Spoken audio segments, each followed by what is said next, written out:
USQC!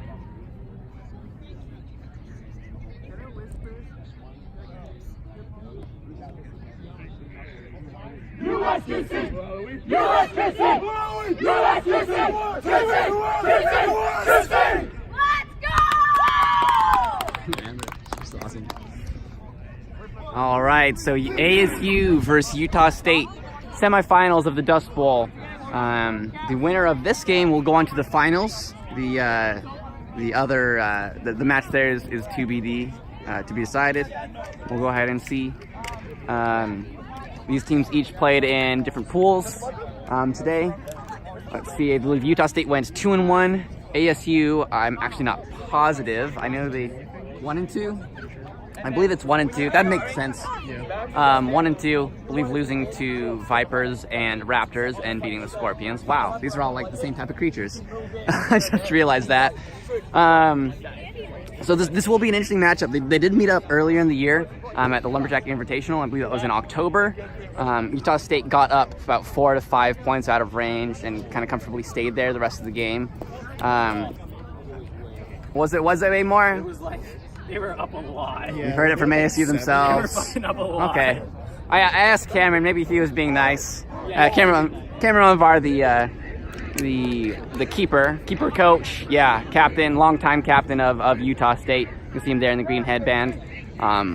Monstrous player. Expect some big hits from him on defense.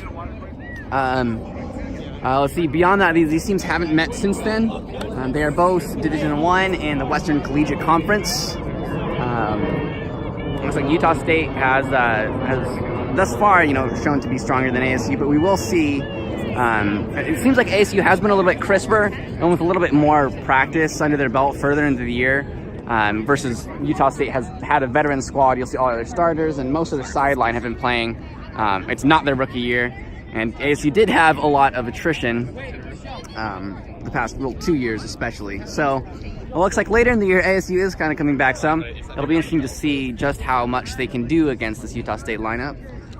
Notably, they do have a bigger roster than Utah State. I think Utah State brought 11 or 12, and ASU, well, as you can see, has plenty. It looks like they do have an injury, I believe a sprained ankle, and among I'm sure some other injuries.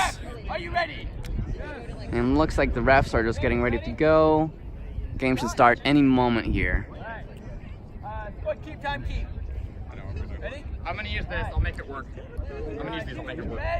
Let's defend a better route. That looks nice. Utah State, are you ready? You know! Are you ready?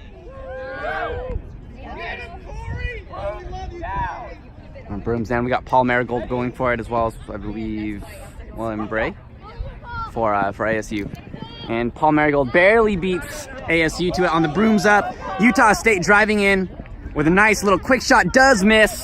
Ana Cristina Gomez hustling back, but it looks like it will be out of bounds on that missed shot. ASU starts the game. Well, Utah State starts the game with a quick possession into a missed shot, but ASU does go ahead and get the ball back. And Utah State does have control. You'll see Drew Smith and Anthony Snapp there setting up in their side-by-side double mail set.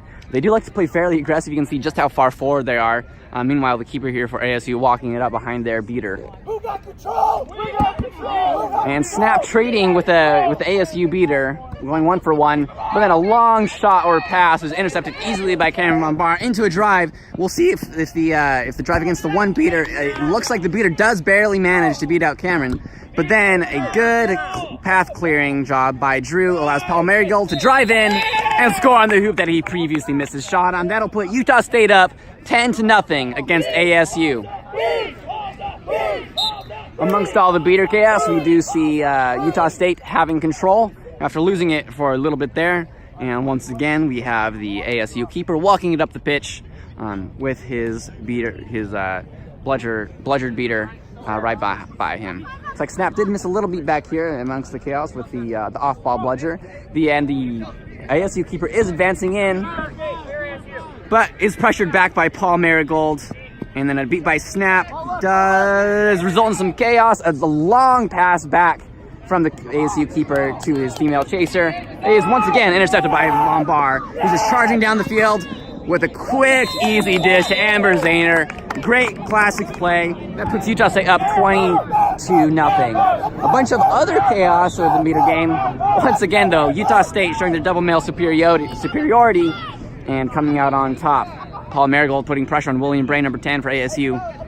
Taking him over the line, and it looks like it could potentially have been a trip there. It looks like no call will be made. And meanwhile, Bray just goes ahead and gets back up. A little pressure by Smith, does beat out the beater. And once again, a pass attempts to the chaser, ASU female chaser in the backfield, intercepted by Von Bar. That's 3 for 3 for Von Bar amongst the good beater pressure. Snapp facing some pressure on the midfield, but a quick throw back maintains control for Utah State.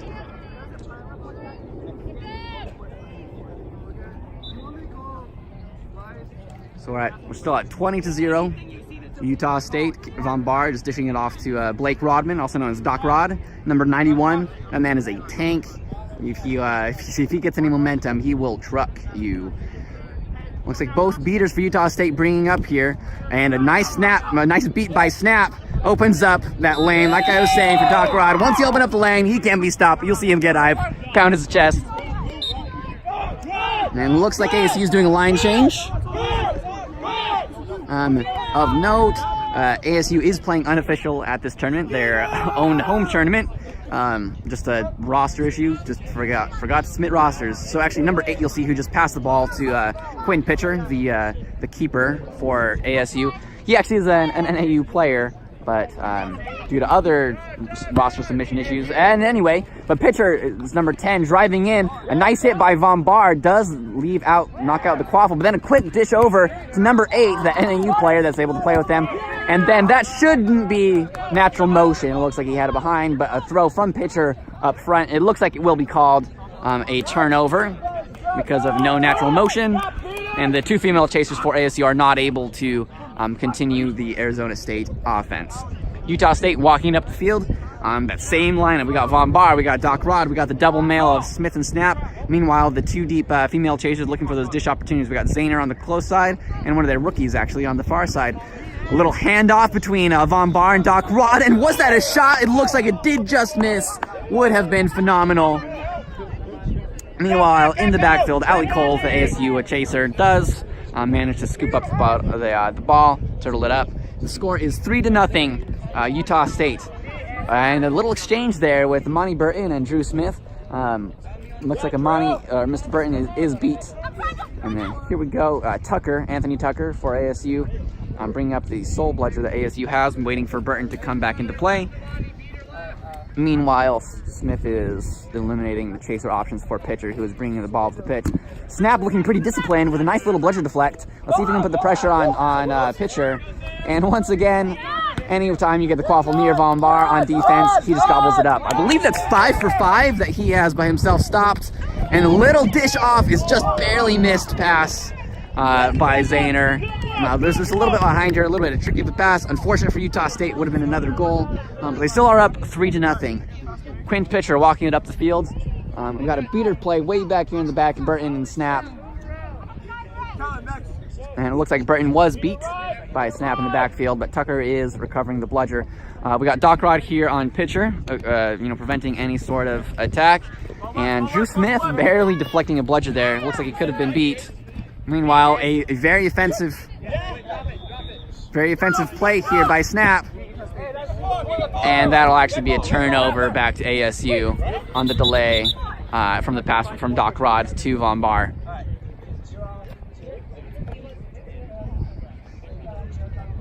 Meanwhile, Snapp does recover a bludger, but it does look like ASU does have control. You'll see on the right side over here, just actually outside of the camera vision, sorry about that, is Burton trying to tap out the keeper in the keeper zone. Meanwhile, a reset for ASU back to Pitcher. Results in ASU coming off on offense for the first time with bludger control. Once again, you'll see Drew Smith really wanting to play up high, relying on Von Bar to gobble up anything that'll be further in the backfield. Pitcher walking up with his beater, Tucker, really preventing Doc Rod from getting any engage there. But eliminating Smith from play, it turns out to be irrelevant as a bad pass eliminates any option there. Meanwhile, though, Snapp going after Burton over on the far side of the field while Doc Rod has the ball. But it does look like Utah State is making some subs. Kellen Huber coming in for Cameron Von Bar, as well as a female or double female chaser subs for Utah State. Still keeping in one of their female rookies.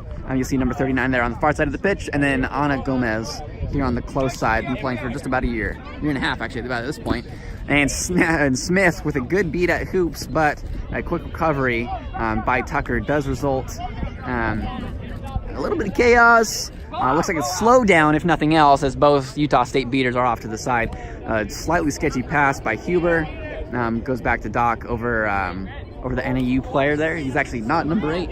He's actually wearing the same jersey as the number 8 Burton. And it looks like a missed shot, excuse me, by to Gomez. But Huber charging in with the hustle play does get the goal. That will put Utah State up 40-0 against this ASU squad.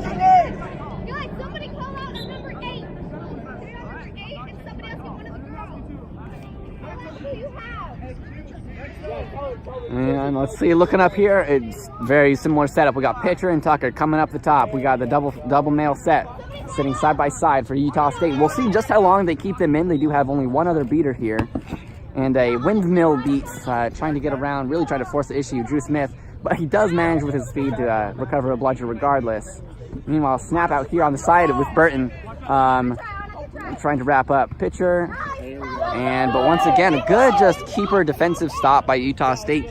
Really not letting anything happen around there. A little missed pass, little to Doc Rod. No issue there. Meanwhile, the second bludger for Utah State off this far side of the pitch with Smith.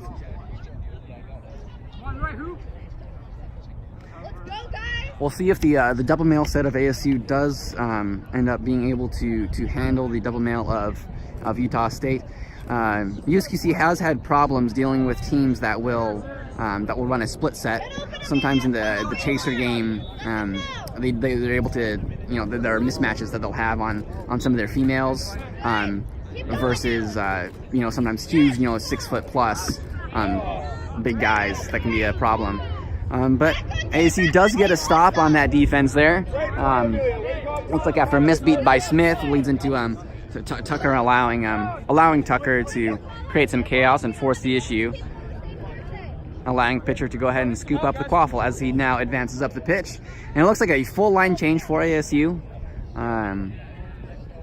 Let's see, in the keeper coming in now. The female chaser dishing it back off to the keeper, number 13. The pressure from Snapp into a pass to 35, who makes a nice shot that definitely did go through. Hey, yeah, ref, that went in. Don't be loud, eh? Yeah, that definitely went in. We had a great angle of it here on the camera. That would put us at 40-10 ASU. The only question would be whether or not it was beat before, which I'm sure the rest will also deliberate on here. When it comes to snitch on pitch, we'll see if ASU does continue with a double male as they did with potentially Burton and Tucker. Okay, so it looks like after the review they are calling the goal good, as it should have been.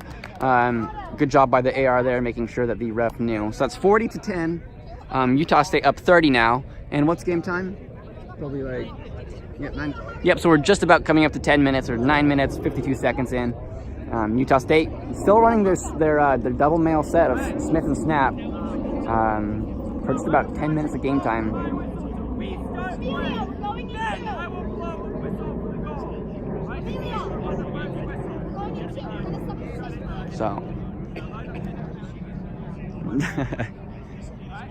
So Huber with the quaffle, Smith and Snapp with the bludgers, as well as the ASU beater you'll see there.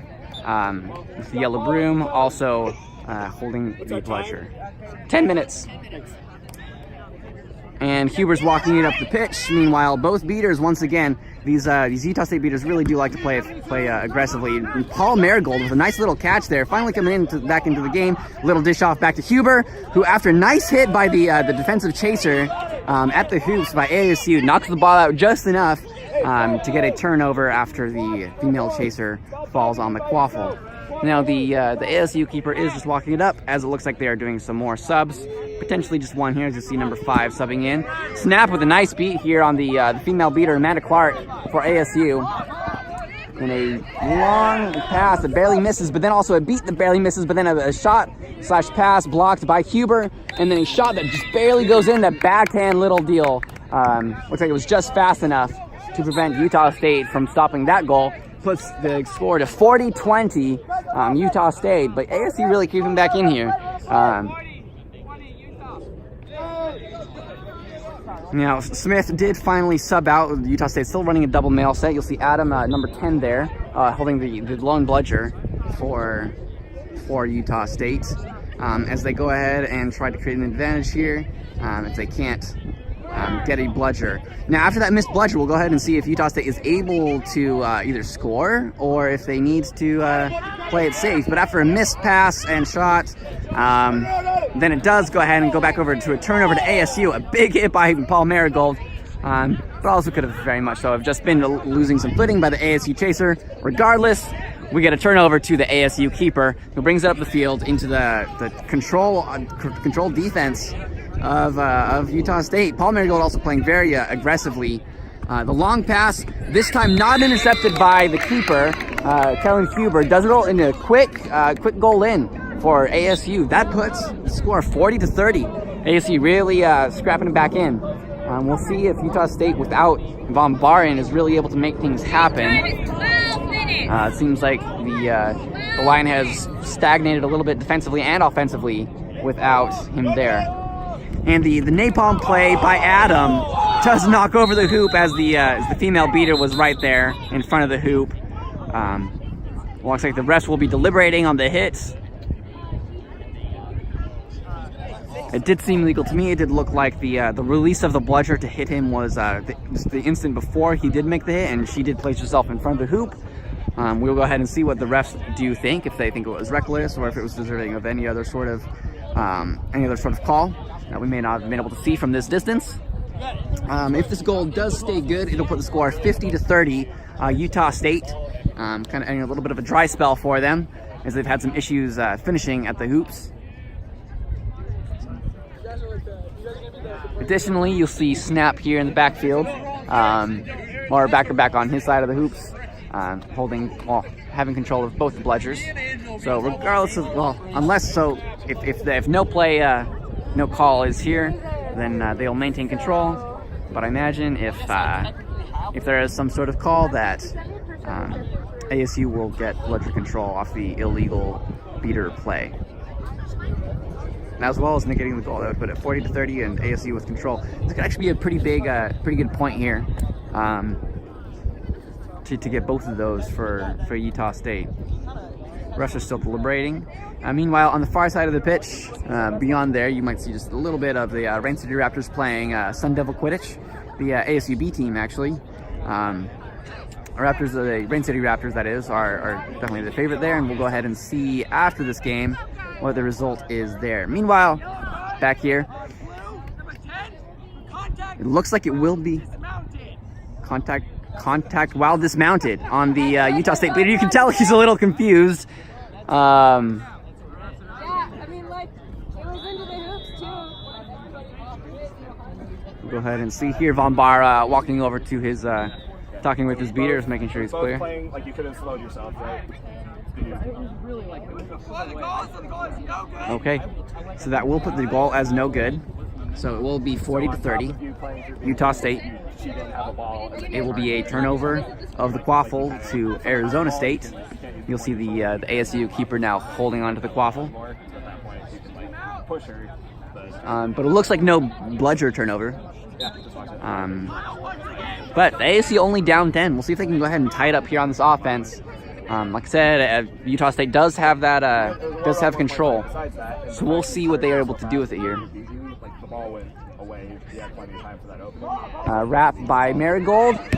Tries to disrupt the pass, but the pass is beat. But the female chaser for Arizona State does get the recovery and passes it back up front to the ASU keeper, who makes a pass out to the wing chaser number 0 for ASU, but a quick handy beat by Anthony Snapp does result in a successful defense for Utah State. We're 13 minutes into the game, and it looks like Von Bar will be subbing back in shortly for Huber, as he will be seeking. He's their primary seeker. He's quite a threat. He has a wrestling background. Does a really good job with his footwork as well as his legs. I mean his arms, excuse me. A little beat by Snapp out there. We'll go ahead and see how Utah State does try to crack this very condensed ASU defense that has control. A little bit of pressure. Oh, and a nice little catch by ASU beater there.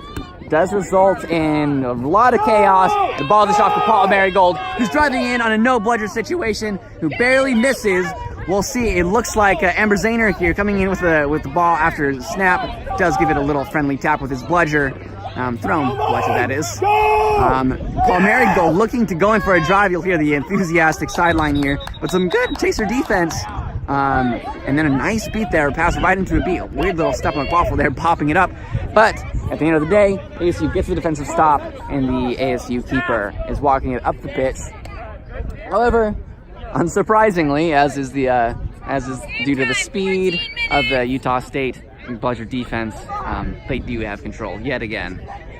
It looks like that will be the reset used for the ASU chaser, as he just goes ahead and takes a quick step over and a drive in. Meanwhile, Snapp is occupied, but a nice little beat while on the run does beat out the wing chaser there for ASU, results in a turnover for Utah State, a successful stop. Meanwhile, Von Bar is subbing in back in for Huber, as Huber will need a little break before the snitch comes on pitch. Excuse me. And once again, you see the very aggressive positioning of the Utah State offense.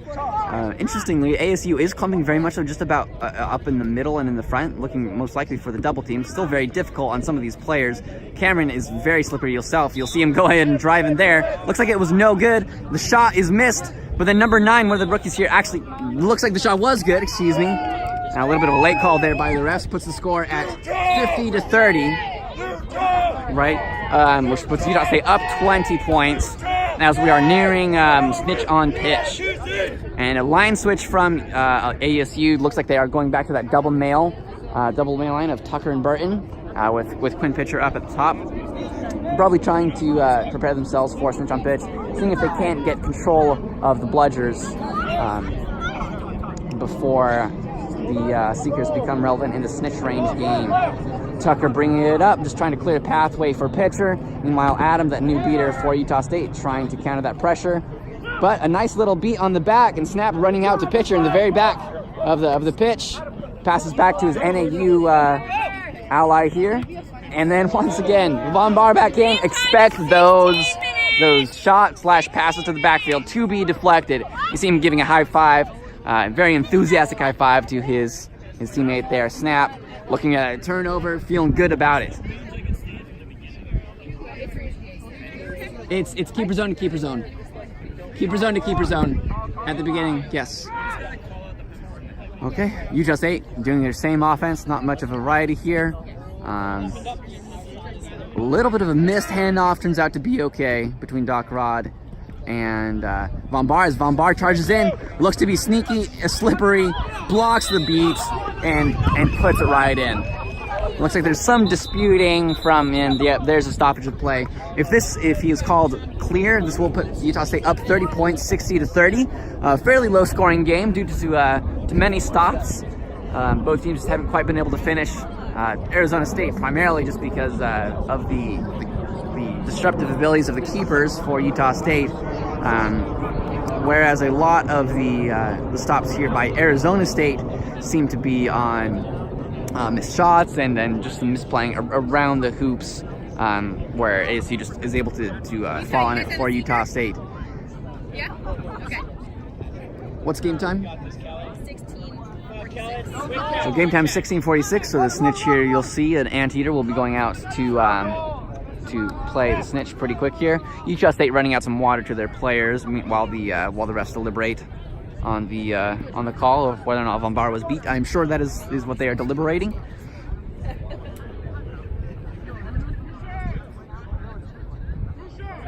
and Zane are doing a little cartwheel, just I guess trying to keep her blood flowing, feeling good. This is the 5th game of the day for the, or 4th, excuse me. 4th game of the day. No, wait, this is the 5th game. Yeah, no, I'm sorry, excuse me, I was correct. It's the 5th game of the day for both of these teams. If they go to the finals, that'll be 6 games total. Not too bad of a schedule. Obviously, it's more than 3 or 4 that some tournaments have. But Utah State is also a fairly small squad here, only bringing, I believe, 12 to go 6 games. Not a particularly deep roster. Very veteran roster, and it looks like the call is that he was beat before. So it looks like you'll see Von Bar going back to remount on his hoops. The score is 50-30 at 17 minutes. The snitch is about to be released here, you'll see. Utah State has control against the double male set of ASU, of Tucker and Burton. Beating out Doc Rod. Pritchard just waiting for his beaters to do something, and Burton with a nice little cheeky poke out on Adam, the new, relatively rookie beater for Utah State. That's result in control for ASU. That's pretty big. Anthony, they're about to be released. Especially right here as snitch on pitch is starting and being a snitch range game, Utah State needs to look to score here as soon as possible. ASU is looking just to keep it slow. Snapp's going to be hard pressed to create an advantage here alone without the assistance of Adam here to but it looks like ASU certainly is very willing to take it as slow as possible and utilize this beard advantage that they've created after the nice play by Burton, just to try to go ahead and catch the snitch. Once again, the winner of this game will go to the finals of the Dust Bowl. Meanwhile, some play, awful play results, and wowee, looks like an immediate catch by the seeker of ASU, and looks like play has not been stopped. That goal definitely happened well after the catch. I don't know why the snitch ref did not blow the whistle to stop play. I also did not have my eyes on the snitch at the point. I do believe Snapp did have an attempted beat on the seeker. We will see. This will be pretty big for ASU after they've had a little bit of a rocky year. If they can pull up this win against Utah State, who's proven to be pretty formidable. They've been holding them to only 50 points, which it is coming a lot from Von Bar. You could almost say it's the Von Bar show. I believe he's actually scored or been responsible for 4 or 5 of the goals. Wow! And the catch is called good for ASU. That puts the end score 60-50, ASU over Utah State. I think most people would call this an upset after what they've seen from these teams this year. Even though prior to the year starting, many people would have probably said ASU would have taken it. Regardless, great game between the two. Definitely mistakes on both sides. There's some stellar keeper defense on the side of Utah State. A quick pull. ASU, if they keep it in range, they slowed it down. They played the end of the game very well, especially with Burton getting that control there. Got to be careful of those little plays that can have such a big impact. So with Utah State knocked out of the tournament, ASU will be going to the finals. They'll be playing the winner of, let me see, sorry, so the ASU will be playing the winner of the game of the Arizona Scorpions versus the winner of the Raptors SDQ game. So closing in here on the end of the tournament. Big victory for ASU, especially at their home tournament. We'll see you there. Bye.